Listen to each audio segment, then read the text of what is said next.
মেসির সামনে বড় লড়াই। পেরুর রক্ষণ কি আটকাবে এবার? গোলের ঝড় তুলবে কি লিও, নাকি রক্ষণের ফাঁদে হারাবে আশা? ইতিহাস কি নতুন করে হবে লেখা, নাকি স্বপ্ন ভাঙবে শেষ বাঁশিতে এসে থমকা? মায়ামির জয় নাকি পরাজয়? ফুটবল ইতিহাসে অনেক কিংবদন্তি এসেছেন, কিন্তু লিওনেল মেসির গল্পটা আলাদা। এবার কি তিনি ইন্টার মায়ামিকে সাফল্যের নতুন অধ্যায়ে নিয়ে যেতে পারবেন, নাকি পেরুভিয়ানদের তৈরি করা নীল নকশায় আটকে যাবেন? ইন্টার মায়ামির হয়ে দারুণ ছন্দে আছেন মেসি, কিন্তু সামনে অপেক্ষা করছে শক্ত প্রতিপক্ষ, পেরুর ভয়ঙ্কর রক্ষণভাগ। পেরুর কোচ এবং খেলোয়াড়রা মেসিকে আটকানোর জন্য বিশেষ কৌশল সাজিয়েছে। তারা জানে যদি মেসিকে থামানো যায় তাহলে মায়ামির খেলা ভেঙে পড়বে। দলকে জেতানোর দায়িত্ব মূলত মেসির কাঁধেই।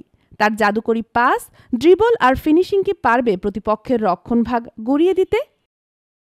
Sheikh Masuma, daily our Bangladesh.